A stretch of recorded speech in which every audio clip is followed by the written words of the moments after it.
All Yeah. right, good. All right. Good to see All right.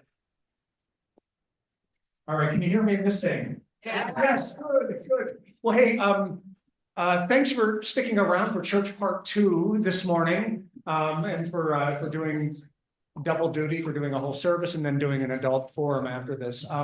But thanks, even more to the point, for coming back to the second of our forums having to do with the future of the church in the United States, the future of the church globally, and thinking about some of the trends that we're seeing throughout the country right now related to religion. Cameron Trimble is with us again, and Cameron, we're really, really grateful that you're here. And boy, last time you were with us, I think all of us were blown away by your insights, and we've kind of been chattering and buzzing about that from the last time. So yeah, we're looking forward to learning more from you today. So thank you for doing this, and I'm going to turn it over to you. And so Cameron will speak for a while, and then we'll have I think, a question and answer period. So Cameron, it's all yours. All right. Thank you. Thank you. It's great to be with you all. We're going to nerd out again on all things present and future of spirituality. I feel very at home because the first, what, 5 seats of the row here in the very front are totally empty. So this feels like church. So good, good that you all are standard to form. So last time we took to borrow aviation metaphor, we were flying at 30,000 feet. We were looking at big trends and big shifts that are happening. And I want to pick up there. So we'll still start with some kind of additional thoughts about kind of the complexity of this moment in human history. But then I want to go to very specific examples of congregations who are doing interesting things that not in the way that I want to suggest to you that we go copy what they're up to, but more, I just want us to try to get creative and start thinking together, start wondering about what's possible for your congregation. So we want to use them as inspirations and aspirations for what might work for you. Now, one warning, I get ridiculously excited and I show you probably way too many. And if you feel the urge to fall out of your chair or to, fall asleep, these are all normal experiences. I'll try to read your body language and maybe pace accordingly. But there's so many I want to show you that I tend to become a bit too exuberant in our capacity to absorb information. So just signal if it's just too much, too much. So we'll start this morning with a conundrum that we've seen it kind of present itself over the last, I'd say really it came into being, this reality, most acutely probably in the 1980s, maybe in the time of the rise of the religious right. And let me pause. I need to be able to share my screen, and apparently that permission is not turned on, so you'll have to allow that on your end. Do we still have our computer guru with us? You know how to do a share screen? No, I don't.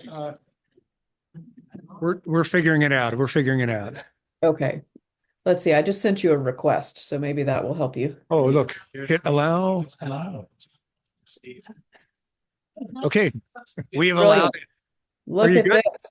All Okay, right, here okay. we go. And now we're off and running. So you all should be able to see my screen. Just a Yeah. few. Great. Okay. So back in the 1980s, we saw so we just come through the civil rights movement and, real push for issue or policies that benefited the common good. And then there was a reaction to that, which we saw with the election of Ronald Reagan, et cetera. And it was the rise of the religious right. We would identify that phase as this was the time that they really got themselves deeply organized, the results of which we're currently living in today. But there was an interesting shift that happened in mainline and in evangelical spaces that invite a curiosity about where we go from here. So if we think about these this graph here, and we think form is the way that we gather. So it could be, we gather in congregational settings, or we gather in parks, or we gather in um, other spaces. It doesn't matter. And the liturgy that we use to do that. So how we structure our time together. So the form that we take as community. And then theology, obviously, is the story we're telling ourselves. What's the sacred narrative that's holding our identity together and how we're understanding our world in relationship to God and to each other. And so what happened was this very strange alignment of um, of religion and politics, again, which we're seeing. But in the evangelical space, so in our more conservative brothers and sisters, they became incredibly flexible in their form. So they created congregations that could take on any form that it needed to take on to attract seekers, they would say, or they were out there winning souls for Jesus. And so they could meet in a theater, they could become a rock concert, they could become monastic communities, though that didn't happen very much. But they could appeal to whatever form was popular in culture that would make the space in which they were inviting people into feel comfortable, even fun. That might be their kind of their winning appeal. But at the same time, this strange thing started happening. They became insanely rigid in their theology. So they reduced the Christian theological story that had carried us for thousands of years to this point, reduced it down to a set of beliefs that it began with the inerrancy of Scripture, which was a claim that historically Christianity's never made. We've never said that this was the inerrant word of God. We've said that the Bible as a series of texts were actually the understanding of man in relationship, or humans in relationship to God, but never inerrancy. But they begin with inerrancy, and then it goes, in my opinion, I would be biased, but it goes downhill from there. So to join a lot of these congregations, they need the rigidity to stay in place. And so you have to sign a set of, that you'll believe these things, that you'll, fight for these things. And now we see the rise of nationalism as a result of that. Getting combined into that. But we, on the other hand, we do a very curious thing too in the mainline church, because we become so flexible in our theology that what we're really good at is telling you what we don't believe, but we don't have a clue how to begin to talk about what we do. And that's a pretty bad space to be in 21st century social media world, and in marketing spaces where we need to communicate clearly. So our theology becomes incredibly flexible, so flexible that the boundaries of which, if you're a new person trying to enter in, you can't quite figure out how to get oriented into that space. That it doesn't have to be that way, but it is often most expressed that way. And then we become like ridiculously rigid in our form. I began my ministry as a United Methodist pastor when I joined the UCC, which was early in my career, about 20 years ago now. When I joined the UCC, honest to God, I thought that our church growth strategy was to wait for boatloads of Germans to come over. I mean, like, if you look at our worship services, they're designed for the late 1800s, a time where there was a certain pattern and rhythm to our liturgy that kind of got frozen in place for a lot of our congregations. And that's curious. It's like the Episcopals really have a challenge, because the Episcopalians, they have this thing called, the Book of Common Prayer. They have this book that's old that really creates limits on the scale of their creativity.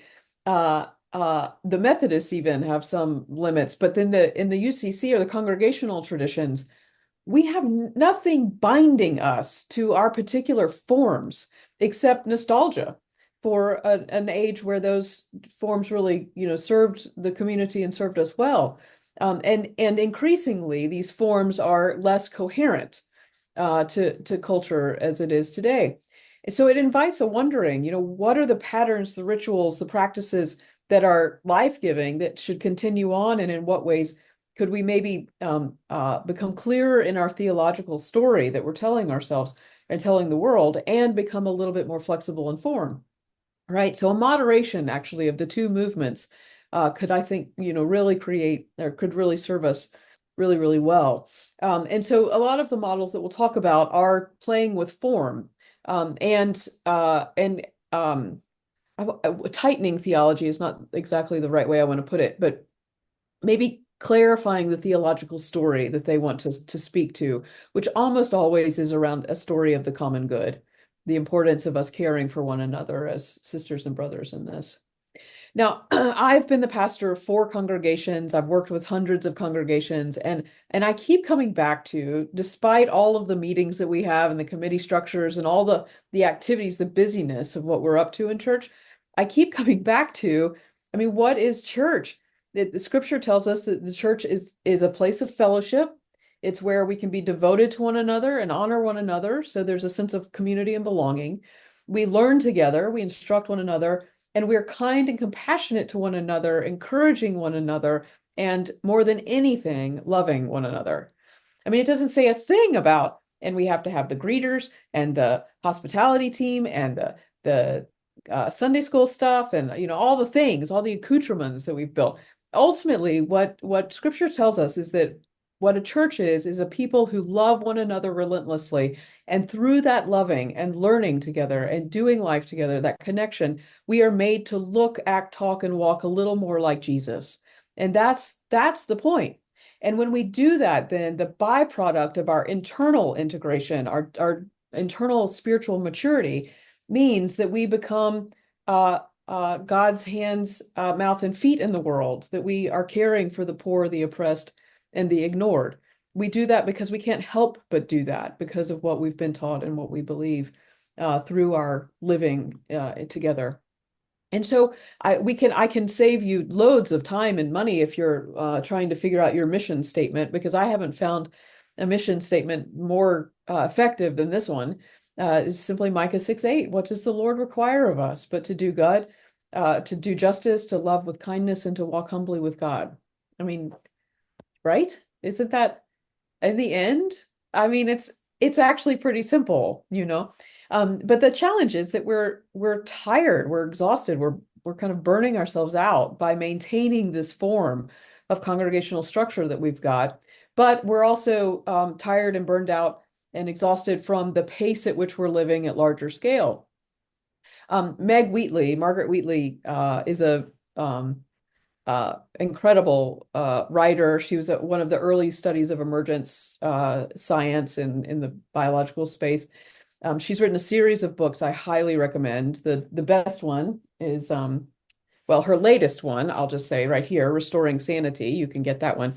But her best, well, the one I think is called Who Do We Choose to Be?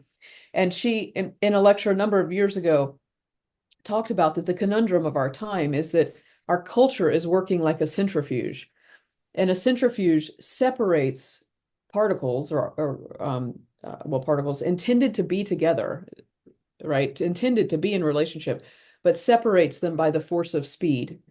And she said, this is in part the way our culture is functioning now, that we've built a system of dynamic stabilization, systems that have to keep moving faster and faster and faster and growing. If they're not moving faster and growing, then they are declining and they're in trouble. So there is no possibility in our current imagination for stasis, for actually building something and just maintaining it. It either has to be growing or it's declining, and that's a bad thing. And so the challenge then is, particularly at this point, where I run into congregations all the time who say, we're just exhausted. We're old, we're getting older. We're trying to keep up with all the things we used to do in the, 70s, 80s, 90s, early 2000s. But we just can't keep it up. We can't keep accelerating. And so we're worried that this whole thing is going to collapse. And in part, I have bad news. It is. It is going to collapse because there isn't an alternative. Because the question then is, well, why don't we simply slow down, right? So why don't we try slow church, or why don't we, do less, right? And the challenge of doing less or slowing down is that it would mean you'd have to fundamentally change your form, right? You can't, I won't use you language because I don't want to get that too close to offending you, but most congregations, as they're designed today, even think most business environments as they're designed today, are designed to function with a certain human capacity in them and a certain profitability in the business world. In the church world, we would say, you just need financial sustainability. And when you drop below that line of sustainability, then the form has to change in order to continue to function in the community. So it raises existential questions then for congregations, and that is increasingly the space in which we are in. It was Herman Daly who really helped me understand this. He's an economist, and he said, so here's the thing, if you look at capitalist economies, at least the way that they get expressed in Western culture, he said, the basic idea when you boil it down is if when you have money and then you add commodities, you should end up with more money. Like that's the whole point of our economic system that we're all being shaped by. It's the same in our institutions. So take higher education, for example. If you have knowledge and then you add resources, you should end up with more knowledge. So it's this pursuit of more. That's what we're always trying to do. You could think of it in education, of healthcare, of all of our other industries, military or government, et cetera. And it has been true too for church world. You remember the age that it was like the 90s and the 2000s when we were starting to realize that something wasn't quite right. And so we started looking for the next shiny object, like the next program, or we tried to hire the next young youth pastor or, those kind of quick fixes. And so what we were thinking, because we were taught this, I mean, this was just the reality of our age, was we were taught and sold the idea that if we had members and then we had great programs, that it would lead to more members. And so we tried the praise bands, and we tried the cool summer VBS programs for our kids, and we tried the youth programs of all kinds of different expressions. Another way to say it is that if we have resources and then we're relevant to the community, if we're a relevant church, then we'll have more people, because obviously people would want to come and be a part of what we're up to. I think it is safe to say at this point that this formula doesn't work for most of our institutions at this point, and it's not working for most of our congregations at this point. And so what we have now are incredible saints of the church who are giving sacrificially at this point of time and talent and treasure, and trying to maintain this pace, this relentless acceleration in this world in which we're living. But we're seeing decreased return on investment, if you will. We're seeing diminished engagement. We're seeing fewer and fewer people and less money in a lot of our spaces, not more. So it invites a wondering, what now shall we do, and who do we want to be in the midst of it? Which is why I think that reminder of what church actually is, what in the end of the day, what we're really up to matters so much, because we need a fundamental reimagining. We can understand the challenge that we're going through if we think about, like, at the individual level, the stress and strain that we're all trying to navigate right now. When we listen to trauma therapists, they talk about that when we're living in a trauma culture, which we are at this point with the scale of change we're living through, that what happens is that you start to see a break in our responsibility, our ability to respond to opportunities and to challenges that are before us individually. And when that happens, what we do first is we self-medicate most often. So we, addictions play a big role, or we get onto pharmaceuticals that can help us just survive it all, just to try to get through. But what ultimately happens is that it creates a divide within us. We get a sense of alienation, disintegration, and ultimately an erosion of our connection to each other and to ourselves. So we're finding ourselves now in this epidemic of loneliness. And it's in part because of this kind of reality of this disintegration. If you remember Meg Wheatley and the centrifuge, when you think about that theory that we're spinning so much, both internally and externally, then maybe the most subversive thing that we can now do as communities of faith is to actually heal that division, to reweave the relational fabric between within ourselves, between family and neighbor, within our communities, because ultimately we're seeing this also at large scale. The political space that we're in right now couldn't be clearer about the ways in which we are dividing from each other, the ways in which we're being fractured and spun apart in a sense. And so what that's doing is it's creating a breakdown at the collective level. So it could be that the greatest gift that congregations can give at this point is to be what Meg Wheatley would call a circle of sanity, a place where people can come and they know that they will be relentlessly loved, where they will be supported, where they will belong to a group, where they will learn together, they will mature in their spirituality, where there will be a resilience that can be established within them to help them navigate these challenging days.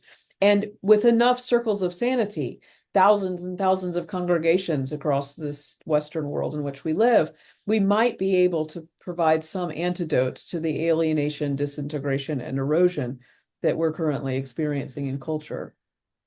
The way that this plays out is because slowing down is not really an option that destabilizes our institutions. And we could talk more about that later if we want to continue to nerd out together. What social scientist Hartmut Rosa says is that it isn't that we actually can change the conditions in which we're living, but we can seek out moments of what he calls deep resonance, which is to say we can seek experiences of awe, wonder, and transcendence. That's actually, in the words of Joseph Campbell, the great mythologist and psychologist, who said in all of his studies and of seeing clients and studying cultural archetypal stories in culture, he said it all boils down to it isn't so much that you and I are seeking the meaning of our lives. What in fact we are seeking is the feeling of being alive.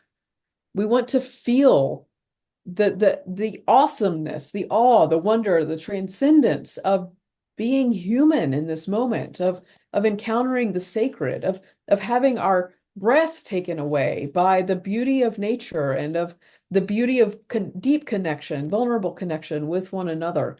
And that's what we're up to, actually, when we're doing church well, right? When we're relentlessly loving one another, supporting one another, helping to learn together and becoming a little more like Jesus in that way that we can. It's that we are trying to create spaces where we can encounter individually and collectively awe, wonder, and transcendence.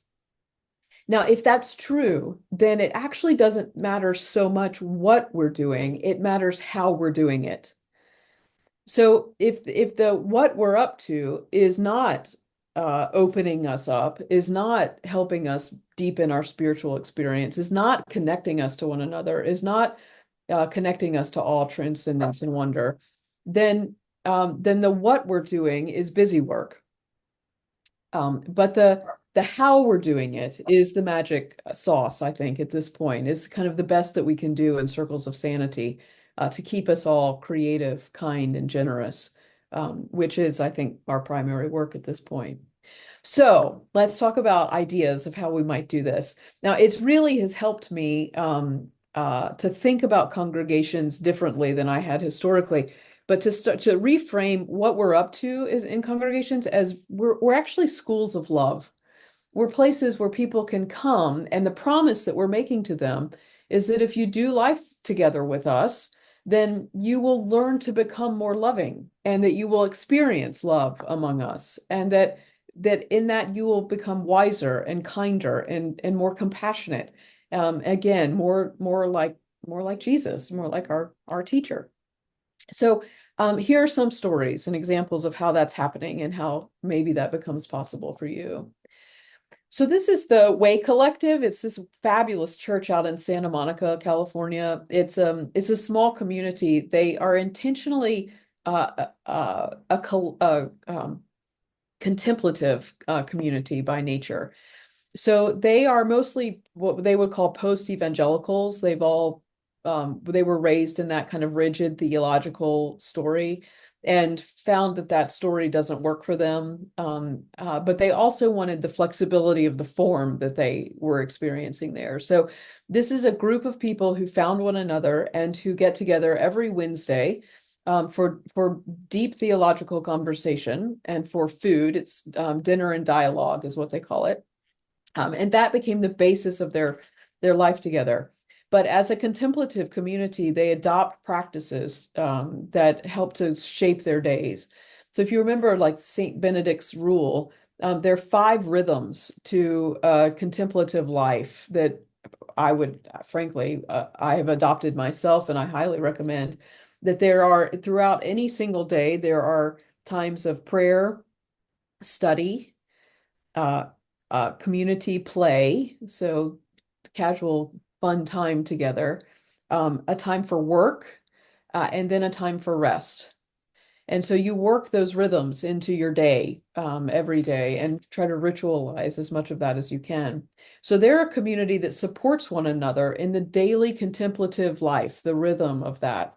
And they began to talk about they really quickly understood that belonging trumps believing. So belonging together then means that beliefs can come into being and out of being organically as humans learn more and more, as we all develop from our starting spaces. So they said it's how we are together is fundamental to then what we might believe or what we might learn together, who we might become together. So they talk about it as practices. So they practice the way of connection because they value belonging. And they believe that's rooted in the Christian story and the Christian theology. They practice the way of curiosity, the way of collaboration, of creativity, consciousness, and compassion, because those are driven by the values that they see through the teachings of Jesus or through the teachings of the Christian path that they've chosen to walk in that space. They also talk about it in a way of saying, almost like you have heard it said, but I say. In that rhythm. So they've said, you've heard it said that in complicit religion, to be a good, faithful Christian means that you have to adhere to certainty, colonization, conformity, consumption, coercion, and confinement. But we say, or we think that the better way is connection, curiosity, collaboration, creativity, consciousness, and compassion. What's magic about them that I think is so extraordinary is that these are not just words for them.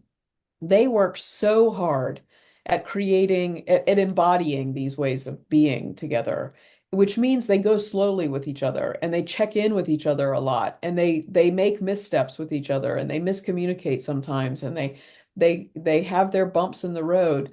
But they're deeply connected to this idea that they're stronger together, they're better together, and that this community that they're holding together makes them more kind, loving, compassionate, the things that one would hope that we're all seeking together. Now going all the way across the country to the East Coast, we're headed to Brooklyn, New Jersey, and this is St. Lydia's Dinner Church. It was the first dinner church that was ever created in the U.S. That any of us ever knew about as a concept. It was founded by Emily Scott, who you can see there on the screen with the flower apron on. Emily noticed that in that particular space in New Jersey and in Manhattan in general, no one could host large dinner parties or or anybody more than maybe 2 or 3 people in her community because they live in closets. I mean, they live in tiny, tiny spaces, and they couldn't, get enough people into a space. The only other option was to go to restaurants, and they were so noisy, and it just wasn't conducive to community building. So Emily decided to create Dinner Church by renting a storefront. And when you go, so I used to teach at a seminary up there, and I would take the students from the class over to see Emily at St. Lydia's. When you walk in the door, she does 2 things that are, in my opinion, the way that one grows community. You get a job and you get a friend. So when you walk in the door, you're immediately assigned a way to help to get ready for the meal. In my case, she always assigned me to scrub the toilets. which I thought was not charming. But but our students and anybody else randomly who walks in, you can set the tables, you can mop the floors, you can set out the chairs, you can put out the liturgy. There's this little single page script. You can do dishes. There are like 30 jobs that need to get done in order to be able to sit down for this meal. And you're given a person to do that with, so you immediately have a friend that you're getting to know as you're doing this job. So you don't have that weird, awkward standing around, not knowing what to do. You're just immediately pulled into the community. There's an instant sense of belonging and togetherness. She did learn that there is one job that does not get randomly assigned, and that is the job of being the cook. We actually want edible food. And so there are three people in the community that rotate on the cooking crew so that we can ensure that we don't all die of, food poisoning or burned stuff or whatever might happen. So when we're ready to gather, we gather in the front of that space that you see. And there's she uses a music box. I'm forgetting the name of it, but it's from Indian culture. And it's a tonal box. So it's like an accordion, but it just plays a single tone. And it's an immediate way to kind of drop us into this um, it's almost like Gregorian chant or taze, the way it functions for us. So it's a lovely way to drop into this kind of a meditative space. There's a little liturgy at the beginning, and then we go and sit around tables. We talk to each other. We have dinner. And then there's a time where someone stands up and offers a reflection, a theological reflection about life. Then Emily offers a response. We serve each other communion around the table. And then we have a closing of our time together. And then everybody gets another job and we clean up and we do the dishes and we put everything away. It's an incredible experience, the intimacy of it and the way in which it invites you to, kind of show up and to reflect and to really share with one another. And they now have three seatings because it's space restricted, and so they have to do this multiple times in its iteration. But it's just such a gift, and there's no reason why every church couldn't do dinner church. This is St. Andrew's Episcopal Church in Martha's Vineyard. You might remember St. Andrews. They made national news when Governor Ron DeSantis from Florida put 78 undocumented immigrants on an airplane about 4 o'clock in the afternoon and then flew them up to Martha's Vineyard and then dumped them on the tarmac. I don't know if you remember this. So they landed at, right as everything was closing. And so there was a woman who worked at the airport who literally looks out her window from her office. She was working late and sees these people just standing on the tarmac with, whatever they could carry with them. But and they're just wandering about. They don't know where to go. They don't know what to do. They've just been dumped. And so she goes out, she figures out what's going on. She realizes, oh my God, this is a mess. And the first person that she knew to call was the senior pastor, the rector at St. Andrew's Episcopal Church. Now, the reason that she knew to call was because for many years, this congregation had realized that there were vulnerable people on Martha's Vineyard that were often ignored or dismissed, just because when we think Martha's Vineyard, we don't think vulnerable people. And so this congregation had spent years working with nonprofit agencies, working with the legal community, working with law enforcement, working with all kinds of different partners to try to build this kind of web of support for folks who needed support in their community to raise the standard of life for these people as they were living in this space. So when she called the senior rector of the Episcopal Church, within 2 hours, this one little congregation, I mean, this is not a huge congregation, this little congregation had mobilized everything that they needed to house 78 people within 2 hours. So they had people donating clothing, they had people bringing food supplies, they had people assigning homes for folks to take people in, they had legal representation showing up, they had medical personnel on site. Now, the only way you can mobilize at that scale that quickly is because there's a currency of trust that had been cultivated for years, so that when this congregation called on this whole network of support, they responded immediately. There was no questioning of, well, what are the political ramifications for doing this? Or can we afford to do this? Or what are the risks involved? What are the liabilities? None of that. It was a human catastrophe in need that needed to get addressed, and all of those other concerns could be handled later. But because they were so trusted in the community, they were able to mobilize at that scale. I think it's safe to say, as we look at the impact of global warming, as we looked at, again, the ways in which communities are being divided against each other, if congregations invested in building a web of trusted relationships among support agencies that could be activated for things we can't even imagine now. But think Asheville and the catastrophe that they've been living through with the hurricane. If it could be activated just like that for the sake of human compassion and dignity, for being the body of Christ, what a gift that would be. How extraordinary it would be to have that kind of that sense of community that could immediately rally around people in the moments of their greatest distress. So to think about the kind of long-term cultivation that would take, but the gift of resiliency it would offer to communities across the country is for me incredibly inspiring. And so imagine if you all were to take that on in your area. What would that look like? How could you sustain those relationships over time?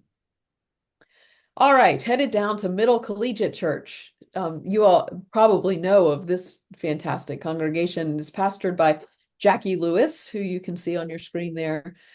This was the very first church, or very first nonprofit actually ever established in the United States. So when you look at their EIN number, it's 00000001. So a really incredible history at this in this congregation. You might remember it because probably 5 or 6 years ago now, Middle Collegiate burned to the ground. It was a really tragic fire that destroyed this was a picture of its original beautiful sanctuary. They're in the process now of rebuilding and coming back, but they're this vibrant, multicultural, dynamic congregation that is actually fairly small in physical numbers that show up on a Sunday, but the impact that they wanted to make was nothing small about that. So they decided that they wanted to impart, be a curator of conversation that matters. So they created a separate nonprofit that's called the Middle Project, and they host every year a big national conference called Revolutionary Love. And in that conference, they invite the best of the best. So you'll see, a lot of the journalists and the authors and the philosophers and the social activists and the business folks and this whole huge community of dynamic, interesting people to join together on stage in varying configurations to have conversation about the state of the world and the state of the change that we want to see in the world. Their capacity to convene conversation is really inspirational. And you can join via now these days online, or you can go in person. But imagine if congregations were platforms for that kind of civil conversation, kind of, back to the old tradition of the meeting house, a place where people come to talk about ideas of the common good, how we could imagine creating a world together. In this day and age, there aren't many places where we can come and talk to each other and converse, particularly around the different sets of worldviews and ideas that we might all share. So in a way, this is an attempt to make us all a bit more civil, and to better understand each other's perspectives, but to do it in a hugely professional way. Chautauqua was another great example of that. So we've got a number of spaces we can turn to. I'm not featuring a particular church, but I want to highlight that, um, uh, again, as we're kind of going through all of these social shifts, we might call them, we're increasingly aware, I think, at a collective consciousness level of the importance of the art or the arts to keep us kind of tuned in and that feeling of transcendence, wonder, and awe. Congregations are doing really creative things in that area these days. So some congregations are turning their buildings into wellness centers. So there are, dentists and chiropractors and artists who teach art classes and yoga teachers and meditation teachers and financial advisors and mental health professionals who are all using a congregation as a home base. So there's a sense of whatever leads to human thriving and wellness, we want to have that in our space. There are other congregations who are taking their building and partnering with local artists and turning them into art galleries. There are congregations who work with poets and do spoken word poetry shows or theater shows or whatever we can do to keep the arts alive in our soul is a gift, I think, to collective humanity. So a lot of congregations are using our beautiful buildings for those purposes, and trying to make sure that art stays as centered in our cultures. Going now to Boston, we've got Old South Church. I wanted to name them in part because what we know in all of our research is that climate change is the number one issue for younger generations. It's the number one concern. It's the thing that if we ask what produces the most anxiety, our kids and grandkids will tell us that climate change is the top issue. So Old South Church has put a lot of energy and effort into trying to create resources and programs and organize collective action in the space of climate change, to just give people agency. The problem with climate change is it's so overwhelming that we wonder what we can, as individuals, we can do, even as congregations, what we can do. So anything that any congregation does to help people express that sense of agency and to help us all deal with the grief of what we're doing to our planet and the ways in which our climate is changing is a gift that we're giving to ourselves and to our young people in particular. So whatever actions that we can take collectively, even as small and as sometimes insignificant as they might feel, it makes a big difference to have some sense that we can do something about this. Just a few more, and then I'll stop because I get excited. So this is Urban Village Church. This is a United Methodist Church in Chicago, and they decided that they didn't. Well, they were honoring the reality that the vast majority of congregations in the United States are 100 members or smaller. Like 92% of our congregations are 100 members or smaller. So we tend to form what we call pastoral sized congregations. So congregations between 80 and 100 people, although now it's smaller than that just because of attendance. But we tend to feel comfortable in those kinds of that size of community. It's enough that allows us to do things together at some scale, but it's not so big that we feel unknown or disconnected, or it's some behemoth that we have to navigate. So what they decided to do is instead of building, one large congregation to take on that kind of ego trip that we were on for a while in church growth movements, they decided to create a series of small communities around the city. And the brilliance of that, it turns out, is that they could take on the character, the personality, the demographics of the varying communities in Chicago that have different racial, ethnic groups, different economic status, etc. And so they formed, 5 campuses across Chicago, all of which are very different in feel and the kinds of people that go to them. But they're under one umbrella called Urban Village Church. And so they can get together at large scale with hundreds and hundreds of people, but they operate day to day in a smaller scale. Each campus has its own pastor. The pastors work as a single team, so there's an efficiency to it. But I think it's just an interesting way to, create, again, these circles of sanity or these schools of love for congregations. Now, remember too, this is our history. If you look at the vast majority of congregations started, particularly in New England, but all across the United States, most of them were started by other congregations. So churches birthing churches has been historically how the mainline movement in particular has started other congregations. And I think it's an interesting model. Okay, one or two more. This is Friendship Presbyterian Church, again in Chicago. This is Shauna Bowman is their pastor. Shauna is she is one of the most extraordinary souls I've ever known in my life. She is tattooed up like everywhere. Her hair color changes with the color of the glasses that she's wearing on that day. I mean, she is just dynamic. She is, just brilliant. So I am going there to work with them a few years ago as a consultant, and I get into Shauna's car, and we're driving to church, and I am making a series of assumptions about what her congregation will look like.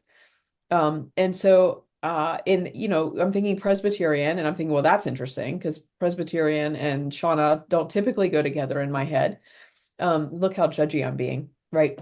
And I always think of Presbyterians as like Ann Taylor, like the best dressed of all the denominations. The Methodists are the worst. They have the worst suits. You can always spot a Methodist. But the Presbyterians, they always have it together. I could go through all the denominations, but I'll save you from my being less than Jesus like this morning. And so we get out of the car, we go in to meet her congregation, and I like am floored. I am looking at a sea of beautiful white hair. With the average age of her congregation, the average age at that point was 83 years old. I mean, I looked at her, I looked at them, I looked at her. I was like, what is happening here? And as it turns out, what had happened was so amazing.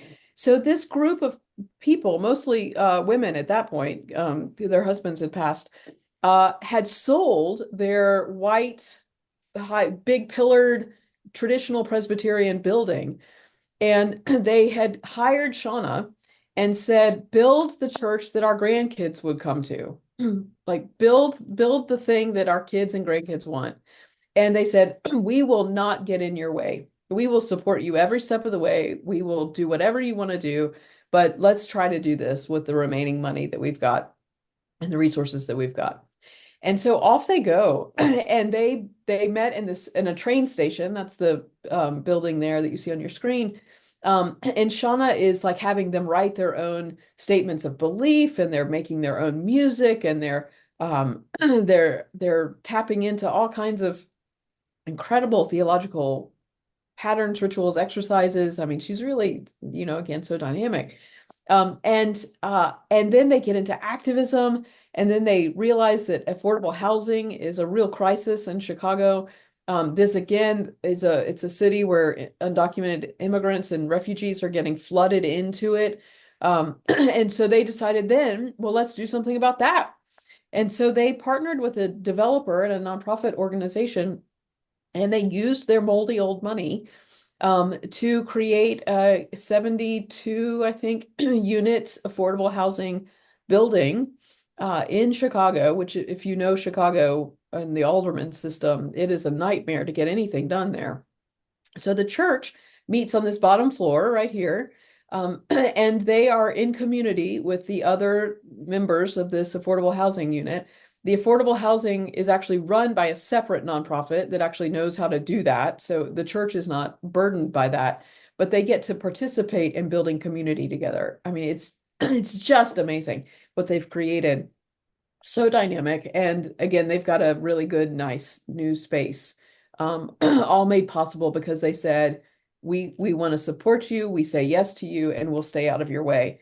We won't be a barrier to the creative ideas that you bring. So talk about flexibility of form. This looks nothing like a church, except it's everything like a church. I mean, it's just what else? What would we expect? It's a community where you can come to do justice, love with kindness, and walk humbly with God in such an interesting way. Okay, how am I on time? Should I stop or can I keep going? One more.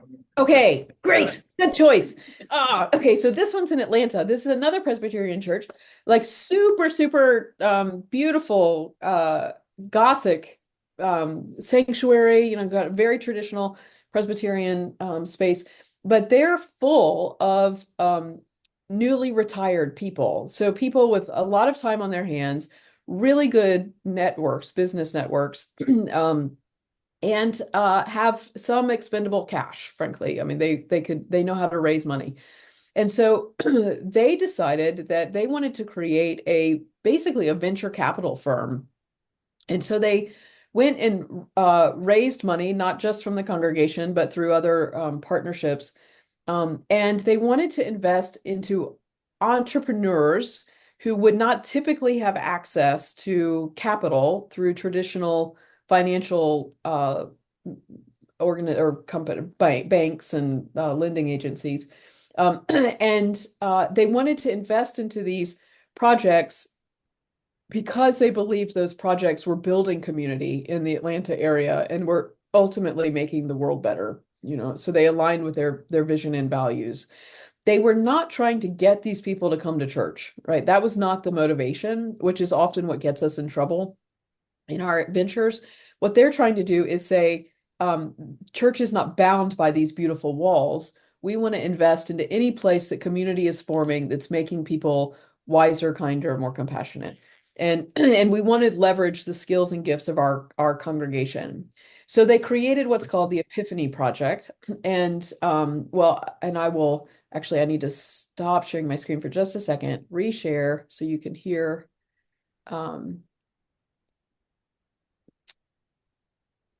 Let me see if I can now. Let's watch this. Uh-oh, hold on. No.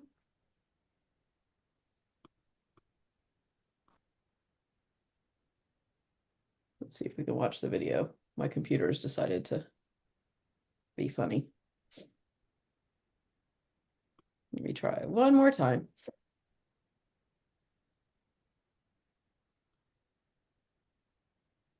Okay, well, shoot, I can't show you the video. So anyway, it's a series of interviews with the people that they're funding, but it explains that what they're able to do is use their members to be mentors for these entrepreneurs. As mentors, they connect them into the networks of access that these folks need in order to get these endeavors off the ground. And these are things like a mechanic shop that wants to work on people's cars, and then also has this cool space where you can sit and talk to people while your car is being worked on. And it's a way of kind of building community in an unconventional space that you wouldn't necessarily assume or predict. Um, it's funding the coffee shops and those kinds of models. It's funding. There's a gaming community that they're also investing in. So all of these different interesting spaces. But again, the members of the congregation provide mentoring, provide coaching, and then they also provide some basic financial investment into that. So let's see if I can get this off the screen. So all of this is to say, I'm trying to shut down screen sharing. There are gazillions of ideas out there of extraordinary things that we can all do that ultimately are in alignment with how do we make this world a bit more just, a bit more generous, a bit kinder, more compassionate, and how do we leverage the gifts that we currently have in order to do that, and to do it in a way that creates the sense or that creates the encounter of all transcendence and wonder that makes us more like Jesus. So I only had 5 more examples, but I'll save you from that because apparently the PowerPoint wants to stop working and you all are probably tired. All right. So any reactions, questions, responses? just real quickly as we're. Well, I'll simply get on and say thank you for all of these really dynamic examples. I mean, they're powerful to hear about. Some of them have been familiar to me, some of them not. But I'd like to hear if there are responses from the community gathered here, or thoughts or reactions. So, Eve. Felt at the end of our last meeting and continue to feel today that we are fortunate here at FCCOL to be a part of this circle of center which you talked about. That doesn't mean that we can stop here, but that we can continue to go even deeper into this circle because we've got a good start now. Thanks, Eve. George, go ahead. This is fascinating and exciting. And my question is one of strategy. Where are we going? It would be helpful to know what the place of the questionnaire is and what the next step is for us. Cameron, did you catch that? Yeah, and I think that's coming. Again, I'm not your lead consultant, so I'm not entirely certain where you are in your process, but that's certainly I mean that's part of the work we're doing together. So, and if you want me at the end of all this work, you want me to just tell you what to do, just give me a call. George, to address this just a little bit more. So yeah, the questionnaires have been filled out by a pretty great number of people, actually. We got a good response. That information is being collated right now.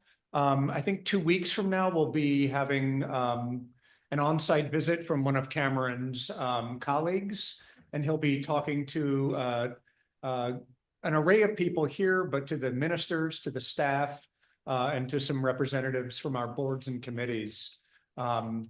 And then from there, we start to put the pieces together and go, what are we hearing? What are we finding? So this is an ongoing process, but we're not at a place where we're ready to jump into, some other whole new paradigm at this point. We're listening, we're processing, we're learning. He's gonna recount for us what he's learned so far. Right. At Sunday worship. Okay, good. Also, so we've got an update from him. Right. On Sunday worship. Yeah. Anyway, so that's a little bit of where this is going from here, but it'll take some months from here. Bill. Yeah, so partially to George's question, I think that's really what we're going to be doing over the next year, is taking a look at all of the input that we have, plus all of what we're learning about making that kind of decision, how we move forward with the insight. What I got out of this particularly, I agree with Eve in a sense of a lot of affirmation of the things that we're doing, with the exception of an actual building that houses, affordable housing. If only we could figure it out. Yes. It's an interest, and perhaps the entrepreneurial piece there. I feel like we have bits and pieces of so many of those things. And yet, at the same time, we're still trying to fit it in that more model of, because ultimately part of our question is, how can we continue? We're healthy financially, but we're having trouble each year meeting what our annual expenses are, if you will. So we're in a model that is, it feels like it's in two places in the framework that you gave. And I think part of what we're going to have to figure out is how we might be looking at that differently, not in terms of, so many things that I think are reinforced in this of the arts and respect for the environment and climate change and constantly talking about doing justice and mercy and walking humbly with our God. So many things that we're involved in that are just not even here locally. Statewide, national, international. But I think that's our challenge, figuring out what's our best form to go. And there were so many interesting ideas. So thank you for all of that. Yeah. I think we've lost it. Oh, No, we did. well, time's up, I guess. I don't know. Well, look, what she may come back on, so hang for a second. She's well. So folks, for those who need, okay. For those who need to leave, you're welcome to, but hang around for just, all right, you're back. Yeah. Sorry, I had to That's jump okay. to another computer here. Oh, that's okay. That's okay. Cameron, by the way, where are you? Where are you in the world? Where are we talking to you from? Or where are you talking to us?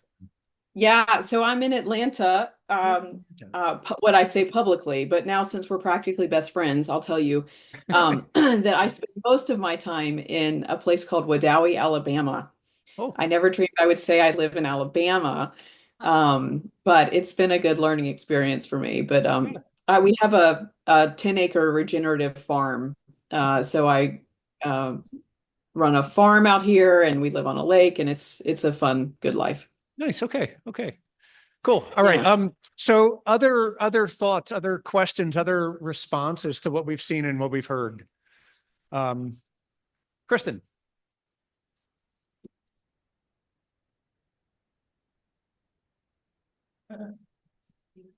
Dinner church. Yeah. I love that idea too. Emily Scott was an old friend from Divinity School. She's a great and creative presence, and she's done marvelous. So that's good to hear, and we should keep talking about this. Don Gonzi. I was listening to Karen speak. I'm wondering if she could articulate more precisely what is her definition of a successful church. Oh. If I heard correctly, it's not necessarily one where the attendance is the same or growing. It's not necessarily one where the financial base is the same or growing. It's one where there's fellowship and the sense of feeling doing good for the community and the people in that church. Yeah. If I'm wrong, I'd like to be corrected. Cameron, did you catch all that? I think I did. You're asking me to define church, a successful church. And I think Essentially, and Don was just saying in addition, it doesn't seem like it's necessarily about growth or numbers or all the markers that we're often used to applying. If anything, and I think you did a beautiful job summarizing. If anything, growth is a byproduct of the quality of the connection that the community has in the ways in which we are living this life of faith together. So I'm certainly not against church growth. I came up in that movement. I've founded 2 congregations myself, so I have been in that kind of relentless church growth, rah, here we go. But I think today that is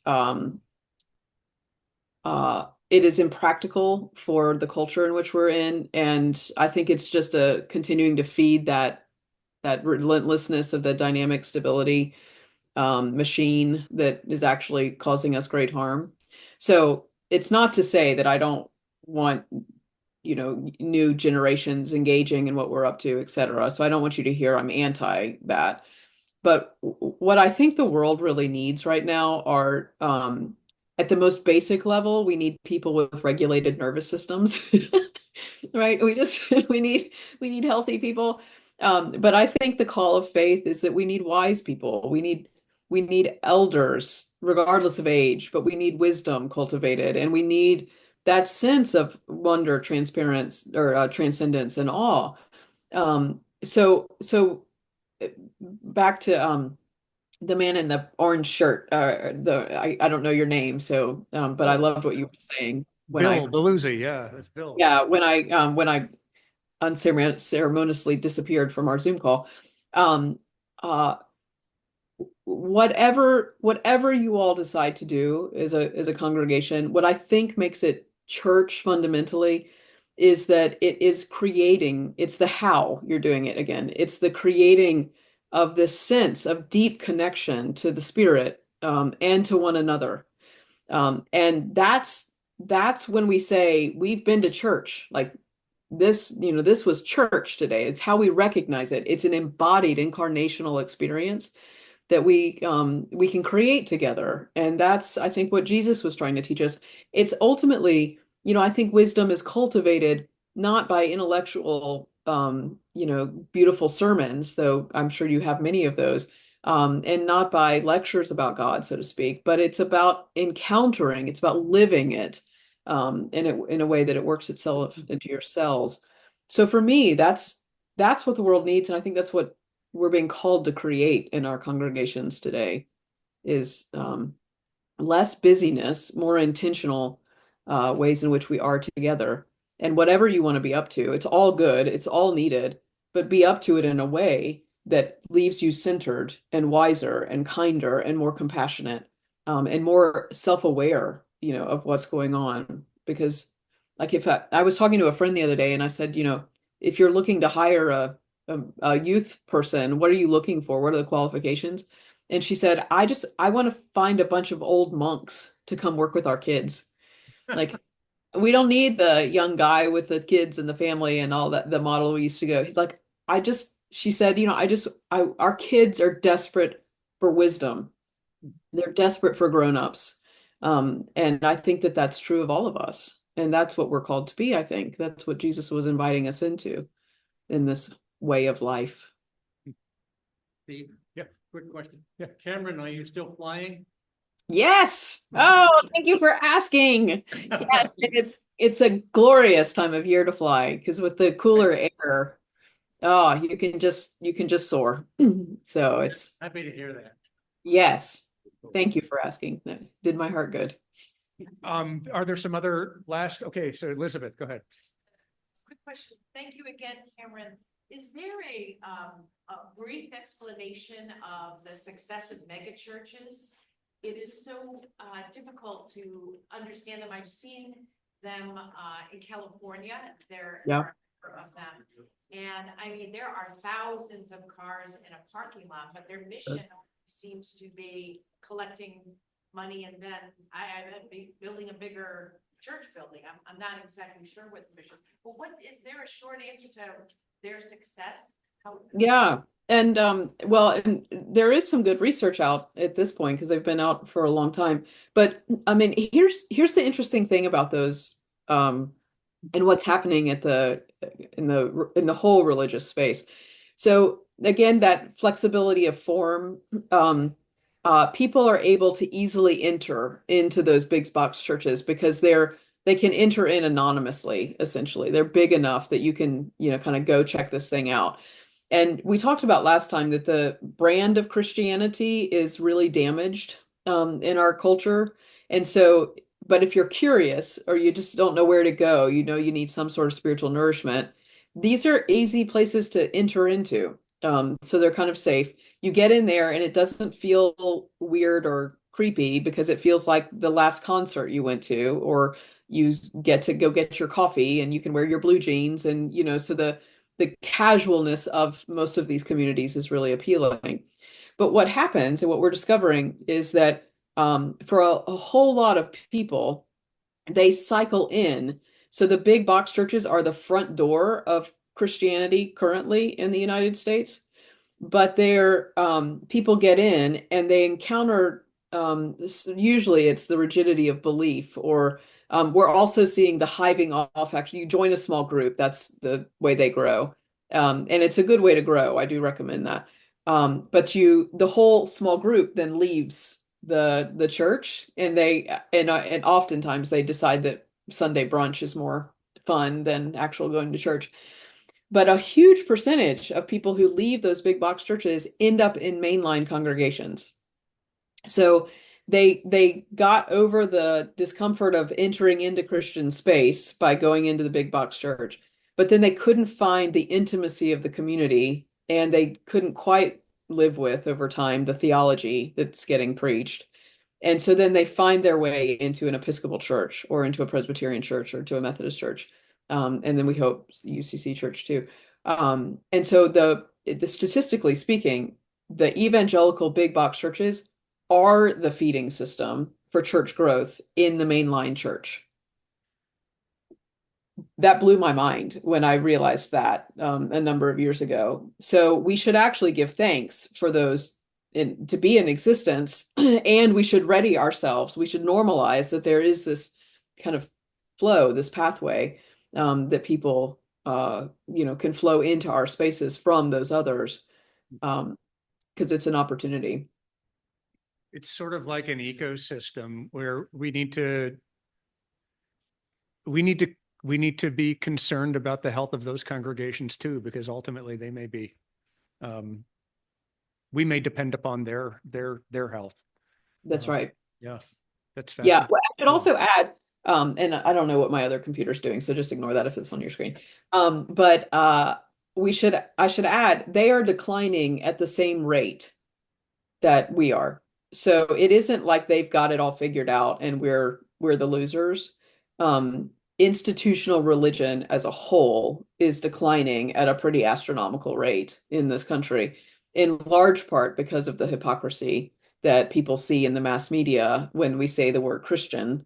We think of the scandals and the Catholics have not done us a favor with child abuse, and now Christian nationalism is a real threat to what we're up to collectively. So, Other thoughts? Otherwise, I think we should, prepare to adjourn, and we'll continue talking about these things. We'll continue having conversations, but Cameron, let me get on your screen so you can see me. I want to thank you yet again. yeah, it's so good to be with you all. And anytime you want to nerd out about church, you just send me an email. I am there. Hey, well, listen, we nerd out about church every week. So, Yeah, so come and hang with us, I know. I'd love it. But seriously, thank you. Thank you for your insights. Thank you for your learning, and thank you for sharing it with us. Yeah, It's really, really valuable, and it's given us a lot to chew on. So we deeply, deeply appreciate it. great. Cool. Well, all right. Bye. See you All right. later. Take care. Bye. All right. Bye-bye.